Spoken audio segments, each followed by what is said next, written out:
మీ బట్టలకి సాఫ్టింగ్ ప్రొటెక్షన్ ఇచ్చే సరైన ప్రొడక్ట్ ఎలిమ్ ఫ్యాబ్రిక్ కండిషనర్.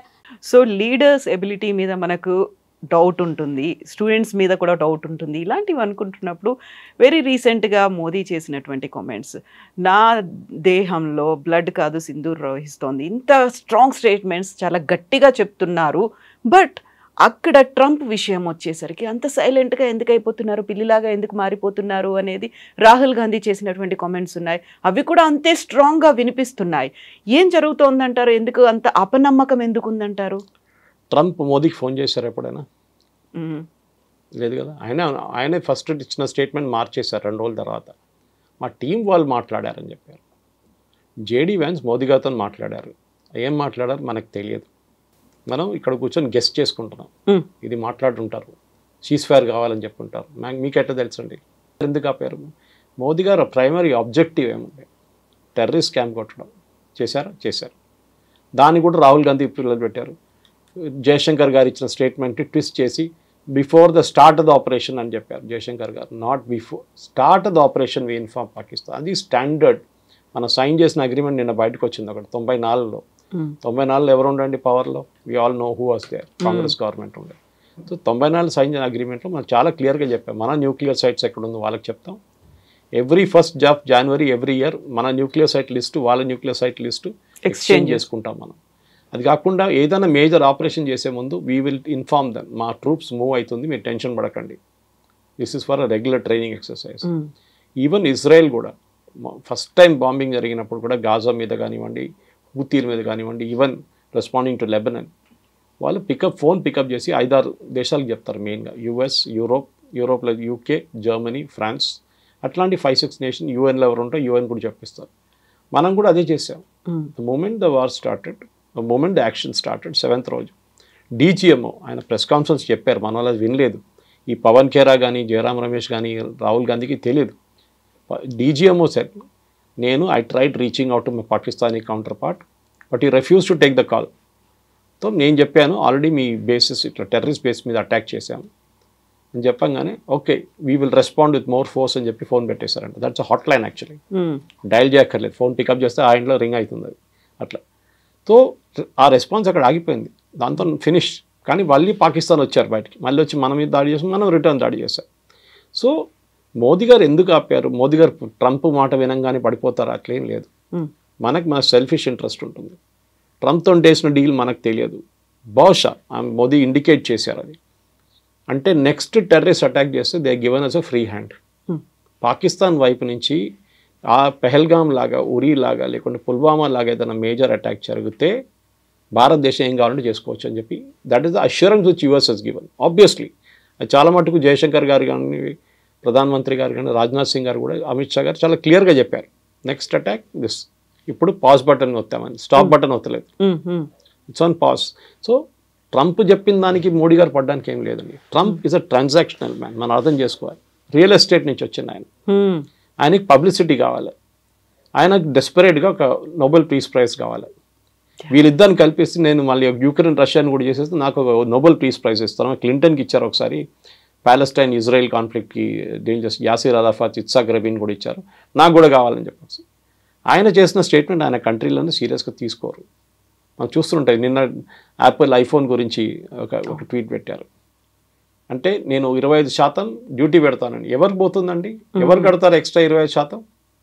కొంటున్నా యుఎస్ గవర్నమెంట్ కాదు, ఎవరు కొంటారో వాళ్ళు కడతారు. యుఎస్లో తయారు చేయాలంటే దానికన్నా ఎక్స్పెన్సివ్ అయిపోతుంది, డబుల్ ద రేట్ అయిపోతుంది ఫోన్ది.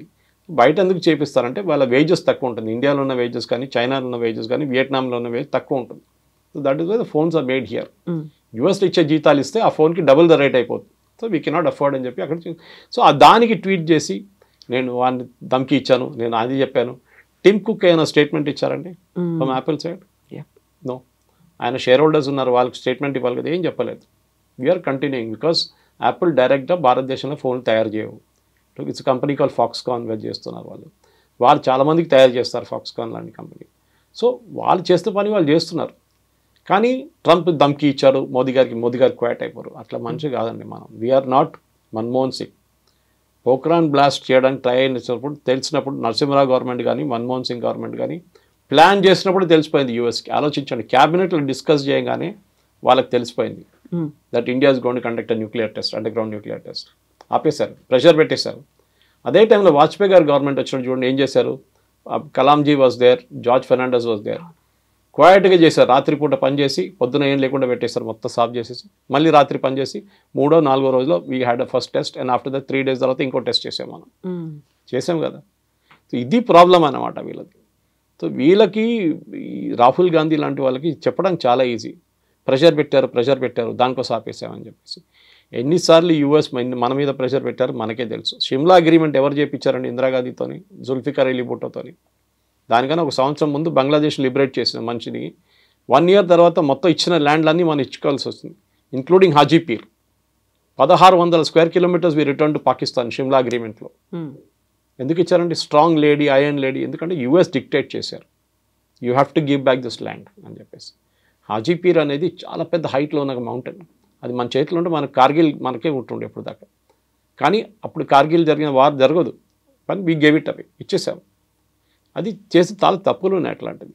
అప్పుడన్నీ మనం చెప్పుకొని వస్తే చాలా యూఎస్ ఇంటర్ఫియర్ చేసింది, కేజీబీ ఇంటర్ఫియర్ చేసింది దానికన్నా ఎక్కువ. కేజీబీలో మిట్రోకిన్ ఆర్కైవ్ చూస్తే మీరు, one of the spice who defected to US, his name is మిట్రోకిన్.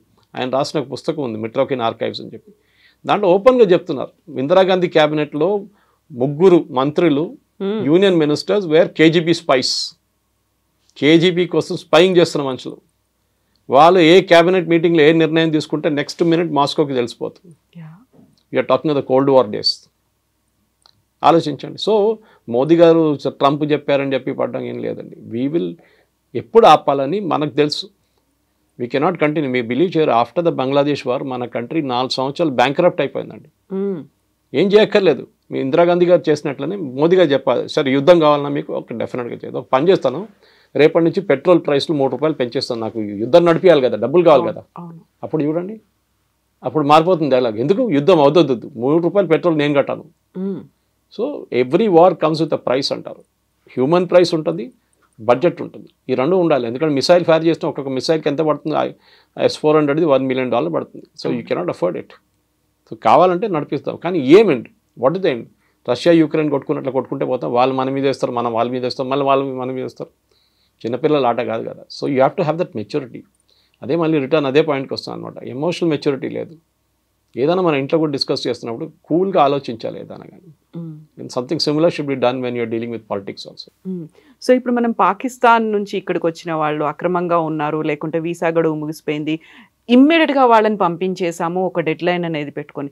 ఇప్పుడు అలాంటి గడువే మే 30 వరకు ఉంది. వివిధ దేశాల నుంచి అక్రమంగా మన దగ్గరకు వచ్చిన వాళ్ళు అథెంటిక్గా వాళ్ళు ఉంటే ఓకే, అదర్వైజ్ మీరు వెళ్ళిపోండి అనే మాట. ఇప్పుడు ఇక్కడ ఒక రకమైనటువంటి కాన్ఫ్లిక్ట్ ఏమైనా కనిపిస్తుందా? వివిధ దేశాల నుంచి వచ్చారు, అందులో చాలా వరకు రోహింగ్యాలు వీళ్ళంతా ఉన్నారు, అందులో వాళ్ళ మీద సర్జికల్ స్ట్రైక్ చేయాలి అనేటువంటి ఒక మాట కూడా గతంలో వినిపించింది. సో ఇక్కడ ఇంటర్నల్గా ఇంతమంది ఉన్నారు అనుకున్నప్పుడు డీల్ చేయాల్సింది ఎలా అంటారు? స్ట్రాటజీ ఎలా ఉండాలంటారు? మా యూఎస్ చేస్తున్నారండి, ఇల్లీగల్ వీసా పంపించేస్తున్నారు కదా అందరినీ. అలాంటిది మనం ఇప్పటిదాకా చేయలేదు కదా. చేయలేదు, అది ప్రాబ్లం. మన 140 కోట్ల మంది పాపులేషన్ ఉన్న దాంట్లో సుప్రీంకోర్టు మనం చెప్పారు, మనం ధర్మశాల కాదు ఇది. ఇదే రోహింగ్యాలు పాకిస్తాన్కి ఎందుకు వెళ్ళలేదండి? ఇదే రోహింగ్యాలు ఆఫ్ఘనిస్తాన్కి ఎందుకు వెళ్ళలేదండి? ముస్లిమ్స్ కదా వాళ్ళందరూ. సౌదీ అరేబియా తీసుకోవాలి ఉండే వాళ్ళని, యూఏఈ తీసుకోవాలండే, ఓపెన్ ఆర్మ్స్ ప్లీజ్ కమ్. ఖతార్లో వీళ్ళు టెర్రరిస్ట్ లీడర్స్ అందరూ అక్కడే కూర్చుంటారు. ముస్లిం బ్రదర్హుడ్ కానీ, ఐసిస్ కానీ, అల్ఖైదా కానీ, హమాస్ వీళ్ళందరూ ఖతార్ తీసుకోవాలి ఉండే. బహరీన్ తీసుకో, ఓపెన్గా యాక్సెప్ట్ చేయాలి, రండి మీరు రోహింగ్యా ముస్లిం, మాదే ముస్లిమ్స్, యూఆర్ సేమ్. వాళ్ళు తీసుకోకుండా భారతదేశంలో వచ్చి కూర్చున్నారు ఎందుకండి? నాకు అర్థం కాదు. అండ్ పంపిస్తే వీళ్ళేమో కాలిన్ గన్జాల్స్ లాంటి వాళ్ళు సుప్రీంకోర్టుకి వెళ్ళి బోట్లో తీసుకెళ్ళి, అండమాన్లో తీసుకెళ్ళి థాయిలాండ్ దగ్గర పడేశారు, మయన్మార్ దగ్గర పడేశారు అంటున్నారు. మన దేశంలో ఇల్లీగల్గా వచ్చారు, మీరు లీగల్గా రాలేదు. UNHCR కార్డ్స్ ఇచ్చారు, United Nation Human Right Commission, కానీ we are not a signatory to that commission.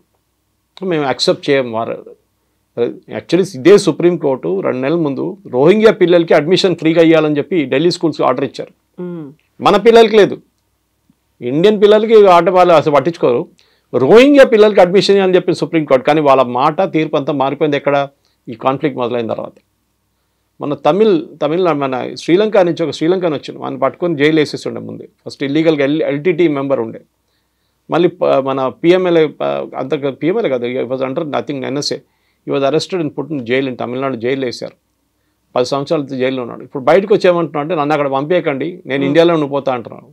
Supreme court sir nothing doing, next బోట్లో తీసి నెక్స్ట్ ట్రిపుల్ చేసి నెక్స్ట్ ఫ్లైట్లో తీసి పంపించేసాను ఇక్కడ.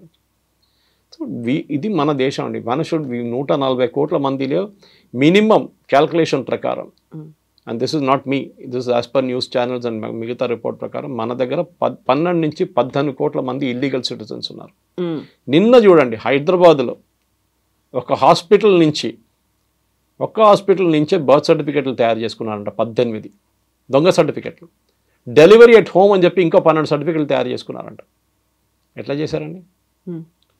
Who are the certificate made for? ఎవరు వెనకాల ఉన్నారు? ఇక్కడ పిల్లలు పుట్టలేదు, మీరు ఎవరి కోసం తయారు చేస్తున్నారు? ఎందుకంటే అదే బర్త్ సర్టిఫికేట్ తీసుకెళ్ళి ఆధార్ కార్డు తయారు చేసుకుంటారు, దాని తర్వాత రేషన్ కార్డు తీసుకుంటారు, దాని తర్వాత ఓటర్ ఐడి తీసుకుంటారు. 18 కావాలి. పుల్వామా జరిగిన తర్వాత ఫస్ట్ అటాక్ జరిగిన తర్వాత తెలిసి పాకిస్తాన్లో ఉన్న వాళ్ళు అందరూ పంపించారు ఇక్కడ షార్ట్ టర్మ్ వీసాలు వచ్చిన వాళ్ళు. అప్పుడు తెలిసింది అక్కడి నుంచి పెళ్లి చేసుకొని ఇక్కడ వచ్చి 22 మంది వచ్చి ఇప్పుడు ఆల్మోస్ట్ వాళ్ళందరూ గ్రాండ్ మదర్స్ అయిపోయారు. ఆ ఇంట్లో 1200 పిల్లలు ఉన్నారంట ఆ ఏరియాలో అంతా కలిసి. థర్డ్ జనరేషన్ కూడా వచ్చేసిందంట. ఆలోచించండి. We are not a dharamshala. Sorry, మన పాపులేషన్ మన పెద్ద హెడేక్ మనకి. వీళ్ళకి తిండి ఎందుకు పెట్టాలండి? మనం ఫ్రీ రేషన్లు ఎందుకు ఇవ్వాలండి వీళ్ళకి? వాళ్ళ దేశం ఉన్నారు, వాళ్ళు అక్కడ వెళ్ళినాయండి. We don't want. First of all ఇది అస్సాంలో జరిగింది, మీకు గుర్తుంటుంది. అస్సాంలో పెద్ద అజిటేషన్ జరిగింది when Rajiv Gandhi was the prime minister. All Assam students union వాళ్ళు అక్కడి నుంచి బంగ్లాదేశ్ నుంచి వచ్చిన ఈవెన్ హిందువులు కూడా, వాళ్ళు ముస్లిమ్స్ వస్తే కాదు హిందువులు కూడా వ్యతిరేకించారు. వాళ్ళు మా దగ్గరికి ఎందుకు వస్తున్నారు? భారతదేశంలో ఇంకా మిగతా స్టేట్స్ ఉన్నాయి కదా, అక్కడికి వెళ్ళొచ్చు కదా మీరండి. అస్సాంలో 21 కాన్స్టిట్యున్సీలో డెమోగ్రఫీ మారిపోయిందండి సడన్గా. హిందూ మెజారిటీ ఉన్న కాన్స్టిట్యున్సీ ముస్లిం మెజారిటీ అయిపోయింది. మన ఏఐయుడిఎఫ్ పార్టీ అక్కడి నుంచే ఫామ్ అయింది, బంగ్లాదేశ్ నుంచి వచ్చిన వాళ్ళందరూ కలిపి. వాళ్ళకి ఇప్పుడు పార్లమెంట్ సీట్ ఉంది, వాళ్ళకి అసెంబ్లీ సీట్స్ ఉన్నాయి, గెలిచారు వాళ్ళు సీట్లు, మెజారిటీ అయిపోయారు వాళ్ళు. ఎట్లా అయ్యారండి అది? సో మీరు బంగ్లాదేశ్ నుంచి వచ్చి సెటిల్ సరే కట్ ఆఫ్ డేట్ పెట్టాం, దాని తర్వాత ఇంత పెద్ద గొడవ అయిన తర్వాతనే రాజీవ్ గాంధీ అగ్రీ చేశారు. In fact national register for citizens, NRC అని మాట్లాడుతూ ఉంటాం, ఓవైసీ అంటారు, ఎన్ఆర్సీ వచ్చేది నేను చూసుకుంటా అది అని. ఇదే ఎన్ఆర్సీ అస్సాంలో ఇంప్లిమెంట్ చేశారు కండి. ఎవరు ఇంప్లిమెంట్ చేశారు? రాజీవ్ గాంధీ. అది ఎవరు చేయించారు? సుప్రీంకోర్టు. కంపల్సరీగా ఎన్ఆర్సీ పెట్టాలన్నారు. లిస్ట్ ఆఫ్ సిటిజన్స్ కావాలి మాకు, దీంట్లో లేని వాళ్ళు అందరూ పంపించేసేయండి. అప్పుడు ఎవరో వచ్చి చెప్పారు జాకీర్ హుసేన్ గ్రాండ్ సన్ కూడా ఈ లిస్టులో లేరు, ఆయన నాన్ రెసిడెంట్ ఇండియన్ కాదని చెప్పేసిన. Correct, Zakir Husain was not. అది పెద్ద కాంట్రవర్సీ ఇంకోటి ఉంది. మన ఫస్ట్ ఈవెన్ ఇండిపెండెన్స్ మూవ్మెంట్ కూడా చూసి చాలామంది బయట నుంచి వచ్చిన వాళ్ళు మన దగ్గర మినిస్టర్లు అయ్యారు మన దగ్గర. సో దిస్ ఇస్ వాళ్ళు రోహింగ్యా ఇల్లీగల్స్, సింపుల్. వచ్చారు, మీరు 1 సంవత్సరం ఉండండి, కావాలంటే దాని తర్వాత వెళ్ళిపోండి ఇక్కడి నుంచి. మా దగ్గర మాకు రెస్పాన్సిబిలిటీ లేదు, మమ్మల్ని అక్కడ తీసుకెళ్తే వాళ్ళు చంపేస్తారు. దట్ ఈస్ యువర్ ప్రాబ్లం, నా ప్రాబ్లం కాదండి. అది మీరు మీ పాలిటిక్స్ మీరు ఆడుకుంటున్నారు, మాకు తెలియదు అదంతా. మనకి ఇనఫ్ హెడేక్స్ ఉన్నాయి ఇక్కడ. పాకిస్తాన్ నుంచి వచ్చిన వాళ్ళు కానీ, బంగ్లాదేశ్ నుంచి వచ్చిన వాళ్ళకి, పాకిస్తాన్ నుంచి వచ్చిన వాళ్ళకి, బంగ్లాదేశ్ నుంచి వచ్చిన వాళ్ళ హిందువులకి, మిగతా పార్సీస్ కానివ్వండి, జైన్స్ కానీ, క్రిస్టియన్స్కి మనం సపరేట్గా సిఏ తయారు చేస్తాం కదా. ఆఫ్ఘనిస్తాన్ నుంచి కూడా వాళ్ళు వచ్చి సిటిజన్షిప్ తీసుకోవచ్చు, ఎప్పుడైనా ఇప్పుడు కూడా తీసుకోవచ్చు. ముస్లిమ్స్ కూడా తీసుకోవచ్చు. అద్నాన్ సామీకి సిటిజన్షిప్ ఇచ్చాము, ఇది పాకిస్తానీ. ఆ వెయిటింగ్ పీరియడ్ ఉంటుంది ఒకటి, దాని తర్వాత గవర్నమెంట్ ఇంటెలిజెన్స్ రిపోర్ట్ అన్ని చూసుకొని సిటిజన్షిప్ ఇస్తారు. సో రోహింగ్యాలు పంపించాల్సింది చాలా క్లియర్ స్ట్రాటజీ అంటే దీనిలో డౌటే లేదు.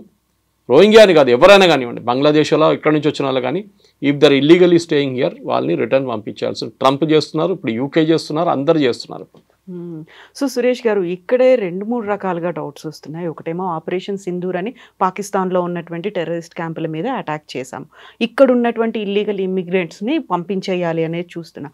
బట్ ఇక్కడే మన దేశం వాళ్ళే అయినప్పటికీ కూడా వాళ్ళని నక్సల్స్, మావోయిస్టులు అని పేరు చెప్పి ఆపరేషన్ కగార్ పేరుతో వాళ్ళని ఎందుకు మట్టు పెడుతున్నాము? వాళ్ళు మన వాళ్లే కదా, మన దేశస్తులే కదా, అయినప్పటికీ వాళ్ళని చంపాల్సినటువంటి అవసరం ఏముంది?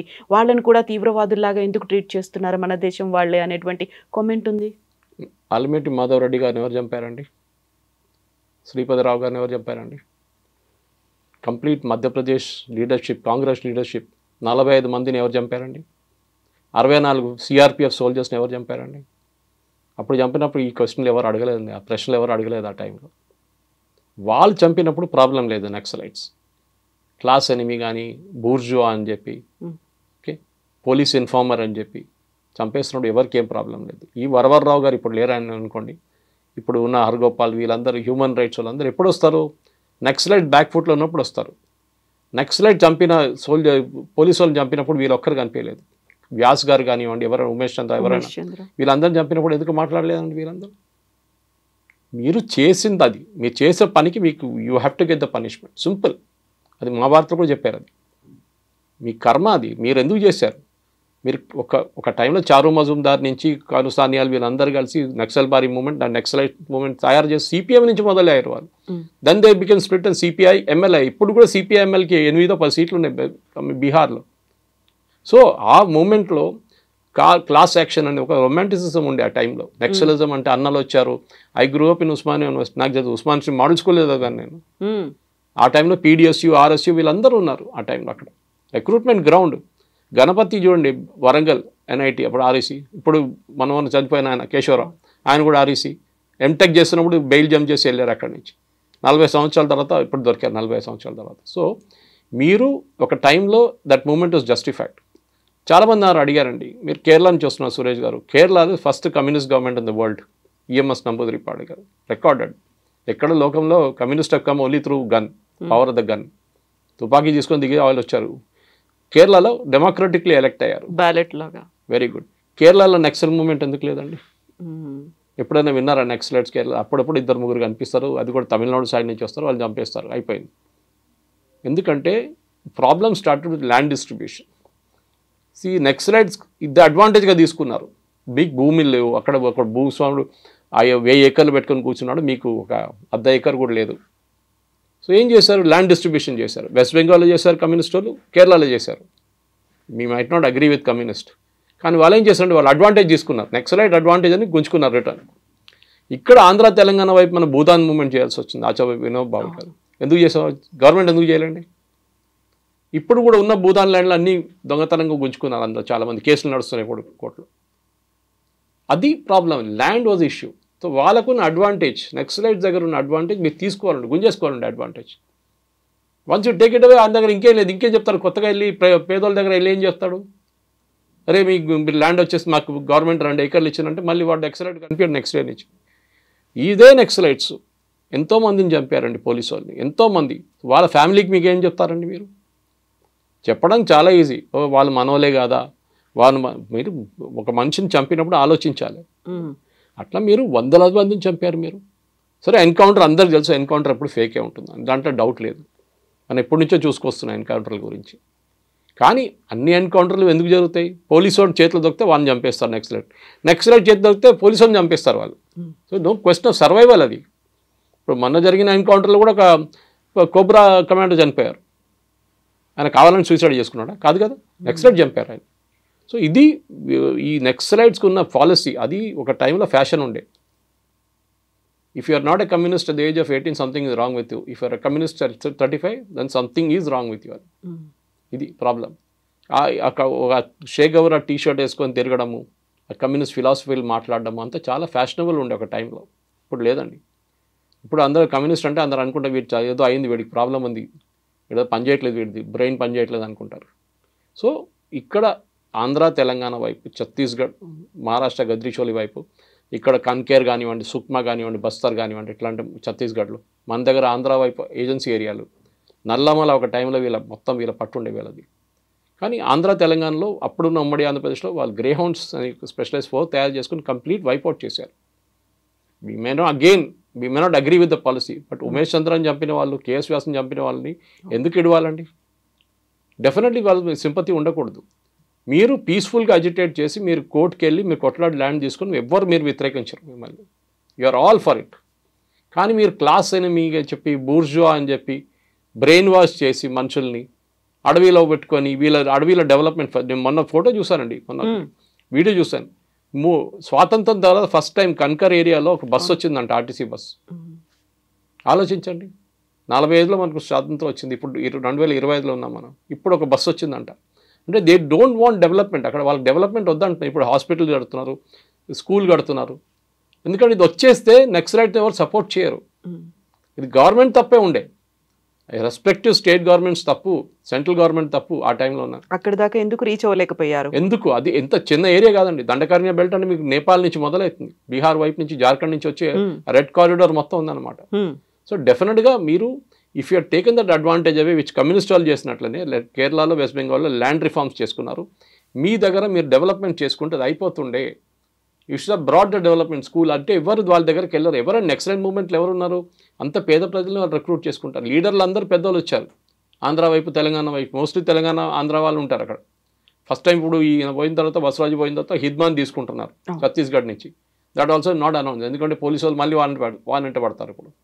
సో నెక్సలైట్ మూవ్మెంట్ అనేది మీరు క్లాస్ ఎనిమీ, బూర్జువా, వాళ్ళు చంపాలి అంటే నెక్స్ట్ డెఫినెట్గా వాళ్ళు తిప్పి కొడతారండి పోలీసు వాళ్ళు. ఎందుకు చేయరు? There has to be a law and order in the country. మీరు 0.5 వార్ ఫైట్ చేస్తుందని చెప్పి ఇదే 0.5 బిపిన్ రావత్ గారు చెప్పినట్లు. ఒకటి పాకిస్తాన్, ఒకటి చైనా, ఇంకోటి అర్బన్ నక్సల్, రూరల్ నక్సల్స్. వీళ్ళందరూ కలిసి మన మీద దాడి చేస్తున్నారు, దేశం మీద. అయితే ఇప్పుడు ఇక్కడ ఆపరేషన్ కగార్ అని చెప్పేసి ఒక డెడ్ లైన్ ఒకటి పెట్టుకున్నాం. March 26 కల్లా లాస్ట్ మావోయిస్ట్ని కూడా మేము మట్టు పెడతామని అమిత్ షా చెప్పారు. ఇదే మాట పాకిస్తాన్ విషయంలో, కశ్మీర్ విషయంలో ఎందుకని చెప్పలేకపోతున్నారు అనే మాటకి ఏం డెడ్ లైన్ ఇవ్వాలండి కాశ్మీర్లో?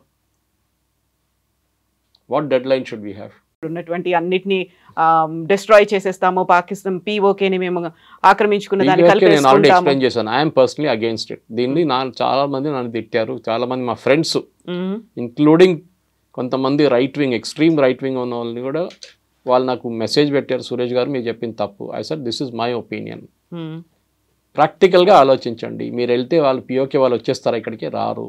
మీరు దానికి పెద్ద యుద్ధం చేయాలి, రష్యా యుక్రెయిన్ కొట్టుకున్నట్లు కొట్టుకోవాలి. లాస్ట్ మీకేముండదు, వాళ్ళకేముండదు. ఇక్కడ ఒక 50,000 మంది చనిపోతారు, అక్కడ 50,000 మంది. బట్ దశాబ్దాల తరబడి ఇదే కంటిన్యూ అవుతోంది కదా అక్కడ. టెర్రరిజం ట్యాకిల్ చేయండి. Okay, I'm all for it.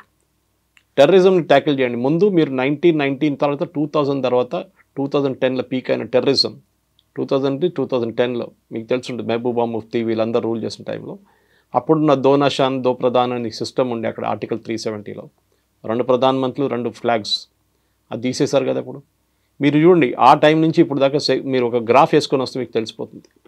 పెద్ద ఇన్సిడెంట్ జరిగింది కానీ పెహల్గామ్ కానీ ద నంబర్ ఆఫ్ డెత్స్ చాలా తగ్గిందండి. టెర్రరిజం అనేది మీరు it's an on going process. Naxalism లాగానే అది కూడా, అది ఇంకొక రూపం అన్నమాట. వాళ్ళకి ఏంటంటే మాకు కాశ్మీర్ కావాలి, రేపు హైపోథెటికల్ చెప్పేస్తామండి కాశ్మీర్ ఇచ్చేస్తాం అయిపోయిందా అంటే కాదు, మాకు పంజాబ్ కావాలంటారు. వాళ్ళకి ఏంటంటే వ్యతిరేకం, భారతదేశం వ్యతిరేకం. గజ్వాయ హింద్ వాళ్ళ పుస్తకాలు ఉంది. I spoken about this before also. Ghazwa e Hind ఉంది. మీరు ఆలోచించండి, ఒక రిలీజియస్ బుక్లో రాసి పెట్టారు, ఇండియాని ఆక్రమించాలి. ఇండియాని ఆక్రమించిన వాళ్ళు మేము ఊరికి తీసుకెళ్ళిపోతాం, హెవెన్కి తీసుకెళ్ళిపోతాం, వాళ్ళ పుస్తకంలో రాసింది. దెన్ వాళ్ళు చేయకుండా తప్పేమంటే వాళ్ళది చేస్తారు వాళ్ళు. Our job is to fight. మనం అది ఇచ్చేసి ఇజ్రాయెల్ లాగండి, మనకు ఎగ్జిస్టెన్షియల్ క్రైసిస్ ఒకటి ఉంది. ఇజ్రాయెల్ కూడా అదే ప్రాబ్లం. ఇజ్రాయెల్ మొత్తం చుట్టుపక్కల మొత్తం అందరూ వాళ్ళ ఎనిమీసే కంప్లీట్గా. ఏమంటారు, ఇస్రాయెల్ షుడ్ నాట్ ఎగ్జిస్ట్ అంటున్నారు. From the river to the sea మాదే అంటున్నారు ప్యాలెస్టైన్. అంటే ఇజ్రాయెల్ ఉండకూడదంట. సారీ, అది వాళ్ళు సొలమన్ టైం నుంచి వాళ్ళ దగ్గర ఉన్న ల్యాండ్ మీరు అందరు కలిసి గుంజుకున్నారు. వాళ్ళు రిటర్న్ వచ్చారు, వాళ్ళు కొనుక్కున్నారు. మీకు గుర్తుందో లేదు, ఎంటైర్ ఇజ్రాయెల్ ల్యాండ్, వాళ్ళు ఇప్పుడు ఉన్న land except Golan heights and other parts, మొత్తం వాళ్ళు ఇజ్రాయెల్ డబ్బులు పెట్టి కొనుక్కున్నారు అరబ్స్ దగ్గర నుంచి. ఒక చుక్క నీళ్ళు పడదు అక్కడ, వర్షం ఉండదు. అట్లాంటి ప్లేస్ అరబ్స్ దగ్గర ఎవడు ఉంటాడు ఇక్కడ తీసుకోండి అని చెప్పి డబ్బులు పెట్టి కొనుక్కున్నారు Israel. They have a legal right to it. మన దగ్గర కూడా అంతే. అప్పుడు చేసిన రాజా హరిసింగ్ చేసిన తప్పు, ఆ టైంలో ఇండియన్ ఆర్మీని పిలవకపోవడంలో దాని జరిగిన తప్పులు అంతా. అది we are correcting a historical wrong అంతే. దాన్ని రైట్ చేసేస్తున్నాం. సరే, డెడ్ లైన్ పెట్టి ఇక్కడ అమిత్ షా గారు చెప్పినట్టు 2026 మార్చ్ కల్లా మొత్తం అందరిని ఫినిష్ చేసేస్తామంటే కాశ్మీర్లో అట్లా చెప్పలేము. మనం 70 సంవత్సరాల నుంచి కొట్టుకుంటున్నాం అంటే అక్కడ జరుగుతుంది. ఇంకా you are fighting a civilisational battle. ఆలోచించండి, అసీం మునీర్ అన్నారు, they are Hindus, we are Muslims, we are Islamic. వాళ్ళని 2 నేషన్ థియరీ ప్రకారం వాళ్ళు ఉండకూడదు. పాకిస్తాన్ వచ్చింది ఎందుకు? Because they hate Hindus. Separate nation for Muslims అని తీసుకున్నారు వాళ్ళు. కానీ చాలామంది ముస్లిమ్స్ ఇక్కడ ఉండిపోయారు. అంబేద్కర్ గారు చెప్పారు చేసిన తప్పు, అది చాలా పెద్ద తప్పు. కంప్లీట్ ట్రాన్స్ఫర్ ఆఫ్ పాపులేషన్ జరగలేదు, అది జరగాలి ఉండే. సరే, we should put a deadline. కానీ ముందున్న టెర్రరిస్ట్ యాక్టివిటీ చాలా తగ్గింది. Now there is a very resolute action. నేను స్టార్ట్లో కూడా మీకు చెప్పాను, ఏ రోజు నెక్స్ట్ ఇన్సిడెంట్ జరుగుతుందో ఆ రోజు మళ్ళీ యుద్ధం మొదలవుతుంది. ఇప్పుడు వాళ్ళకి తెలుసు, ఘర్మే గుస్కే మారేంగే. మోదీ గారు ఒట్టే చెప్పలేదు, ఘర్మే గుస్కే మారైతే. ఏడ్చుకున్నారు. మస్జిద్లో ఉన్న మహిళలు చనిపోయారు. 1 గంటకు రాత్రి మస్జిద్లో మహిళలు ఏం చేస్తున్నారండి, పిల్లలు ఏం చేస్తున్నారు? ఈ రెండింటి మధ్యలో మనం ఆపరేషన్ కగార్ని దానికి లింక్ పెట్టి చూడడం.